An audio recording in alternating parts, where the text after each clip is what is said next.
રાહુલ ગાંધીની સરખામણી ભગવાન રામની સાથે કરી દીધી છે અને એને કારણે રાજકારણની અંદર ગરમાટો આવી ગયો છે. રાજકારણની અંદર કેટલાક નેતાઓ પોતાના મોટા નેતાઓની ચાપલુસી માટે એટલી હદ સુધી વાત કરી દેતા હોય છે કે આપણું ભેજું ફરી જાય.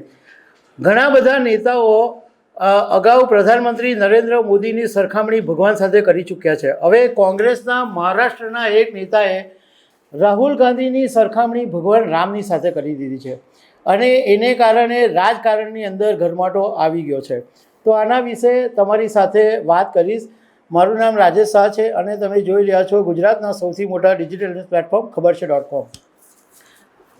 કોંગ્રેસના મહારાષ્ટ્રના દિગ્ગજ નેતા અને મહારાષ્ટ્ર કોંગ્રેસ કમિટીના ચેરમેન નાના પટોલે એક એવું નિવેદન આપ્યું કે જેને કારણે રાજકારણમાં ભડકો થઈ ગયો.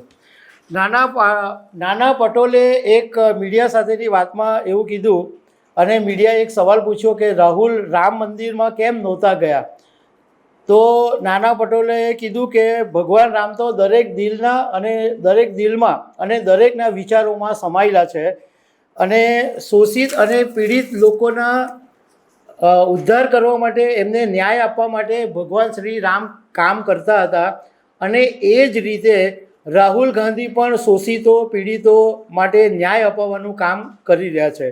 અને એ રીતે નાના પટોલે ભગવાન રામની સાથે રાહુલ ગાંધીની સરખામણી કરી દીધી.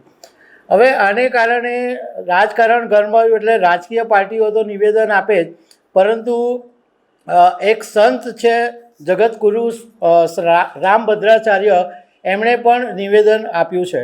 એમણે શું કીધું એ વાત કરતાં પહેલાં એ વાત કરી લઉં કે આ જે રાજકીય પાર્ટીઓના નેતાઓ ચાપલુસી કરવા માટે કેટલી હદે જતા હોય છે.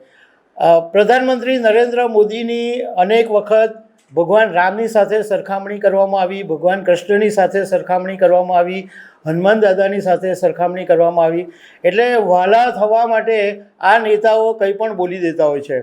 હવે આ નાના પટોલેના નિવેદન પછી જગતગુરુ સ્વામી રામભદ્રાચાર્યએ એવું કીધું કે રાહુલ સાથે રામની તુલના કેવી રીતે થઈ શકે? શું તમે કોઈ એક અગ્નિની સરખામણી સૂર્યની સાથે કરી શકો? આ વાત ખોટી છે એવું રામભદ્રાચાર્યએ વાત કરી. આ લોકો ભગવાન રામને સમજતા જ નથી, એમણે એવું કીધું.